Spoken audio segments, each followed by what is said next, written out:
guys, Teacher A here and welcome to Gurong Pinoy sa Amerika.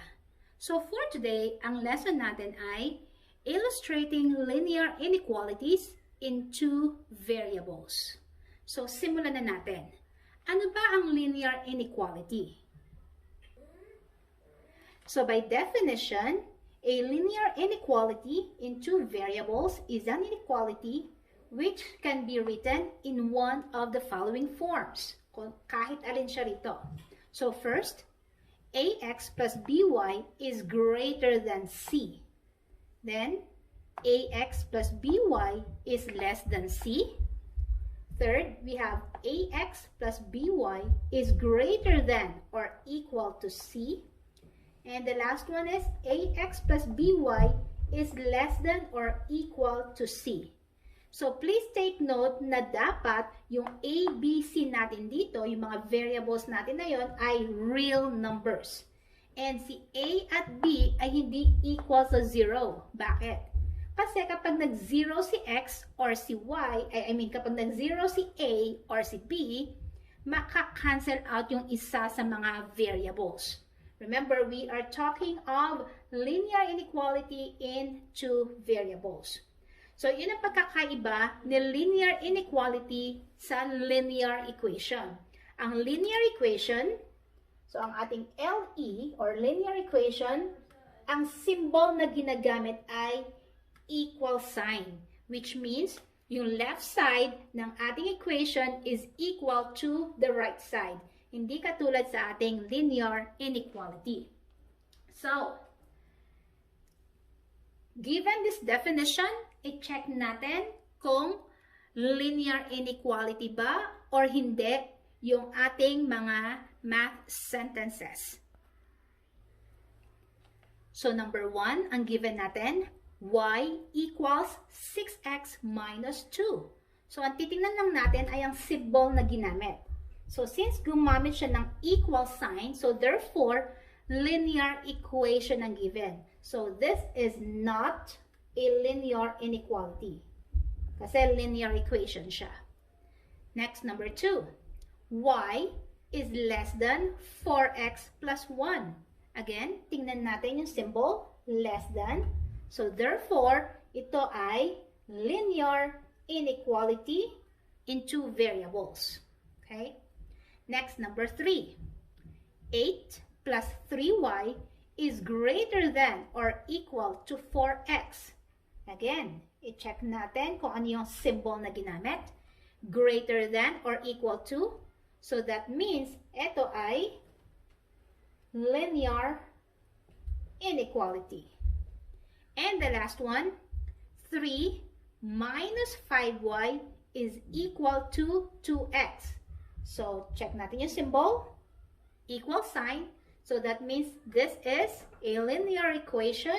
So therefore, ang sagot natin dito ay not. So, i-review natin kung ano-ano ba yung mga symbols na ginagamit sa linear inequality in two variables. So, yung first symbol natin, kapag nakita nyo to, it means less than. And then, next symbol is greater than. And then, yung third natin, less than or equal to. Kasi meron siyang line sa ilalim. Or, pwede rin natin sabihin at most. And then, ang ating last symbol is greater than or equal to. Or, pwede rin at least. Now, this time, given to mga symbols na to, tsaka yung meaning na, mag-translate tayo ng mga math sentences or ng mga word phrases into linear inequality. Okay. So, itong mga examples natin na to, ito ay linear inequalities in one variable muna.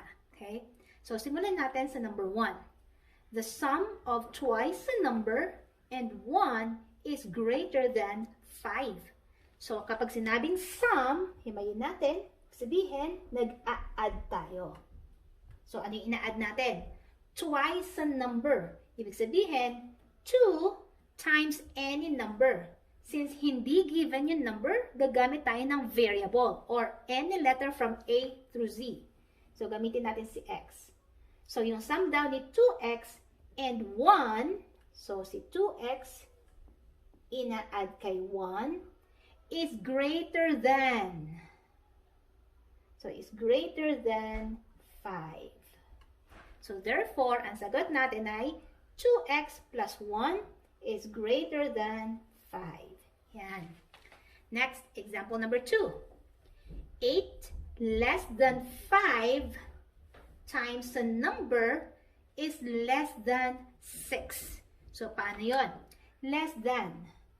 So, ibig sabihin, ang operation natin ay subtraction. So, ano yung sinusubtract? 5 times a number. So, yung 5, minomultiply sa kahit na anong number.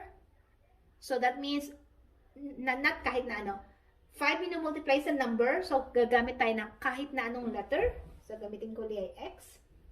So, mina-minus to sa 8. So, we have 5x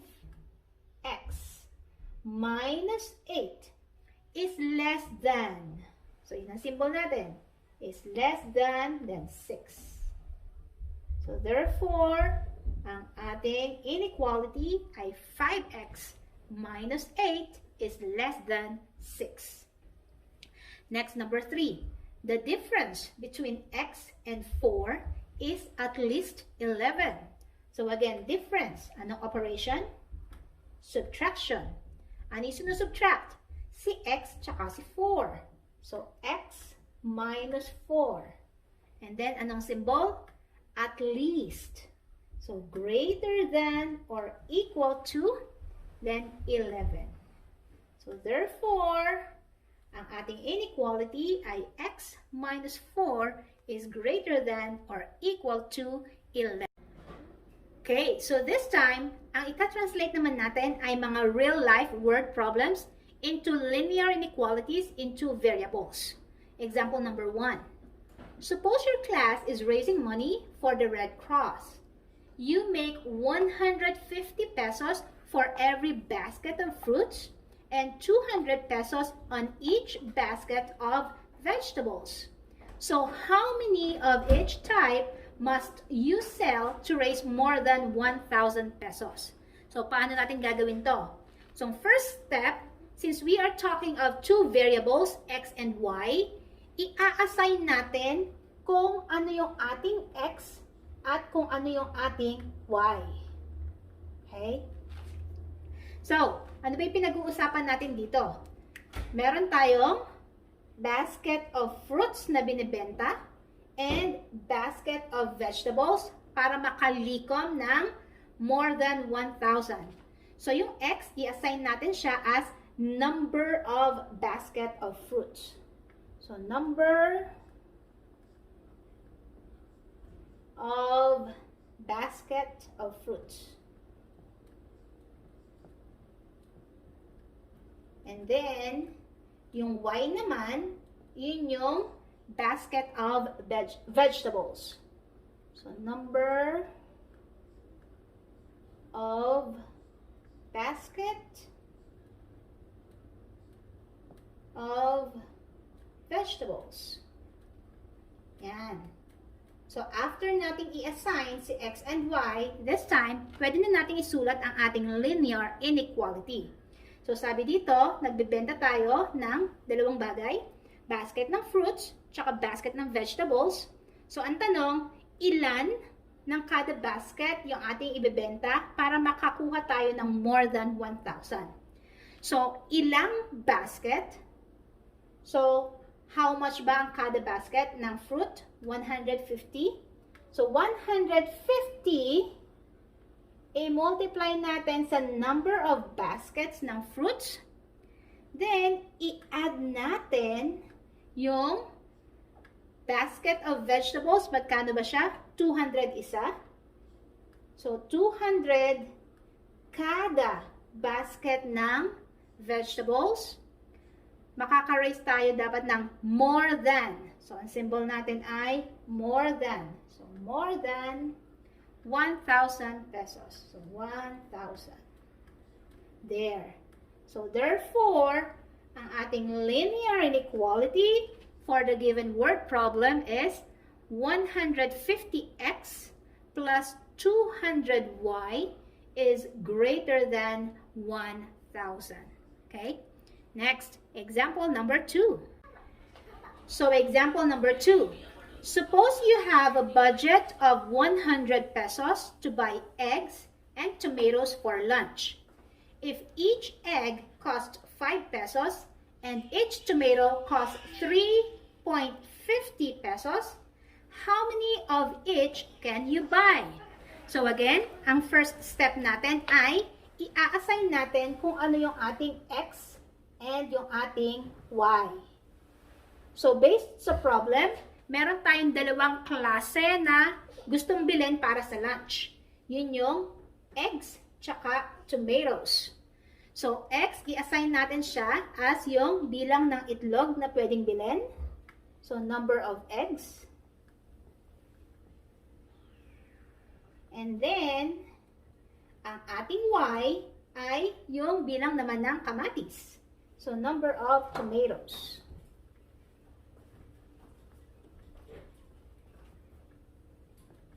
So, next step natin, after i-assign si x tsaka si y, isusulat na natin ang ating linear inequality. So, ang number of eggs natin ay x. Magkano ba ang isang egg? 5 pesos. So, ilang 5 pesos ang pwede nating bilhin?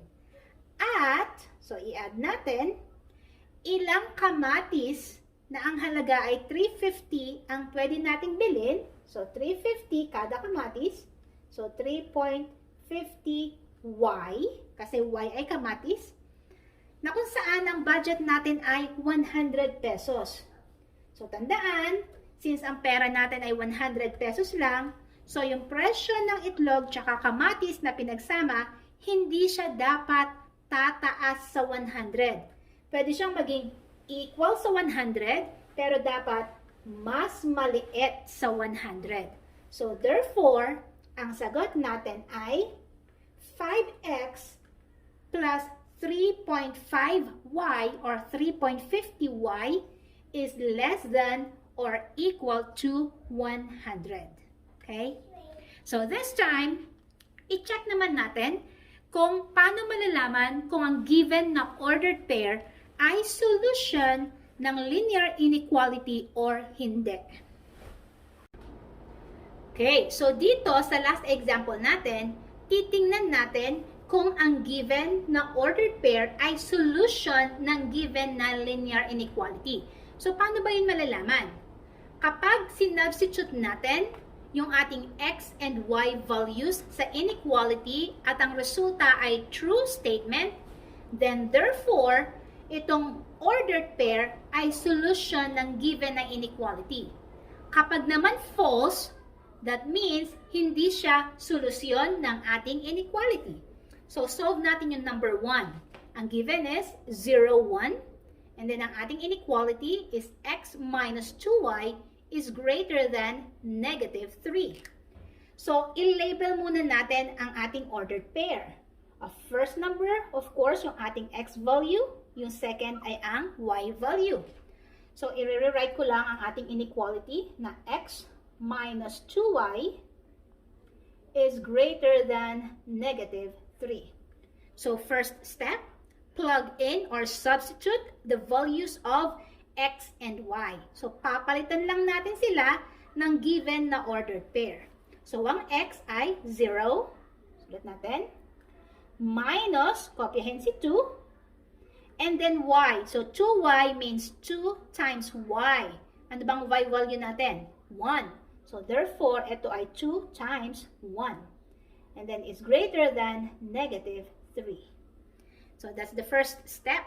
Second step, isolve na natin yung left side. So, 0 minus 2 times 1 ay 2 is greater than negative 3. Next, solving this one, 0 minus 2 is negative 2 is greater than negative 3. Now, check ba natin? True ba to or false?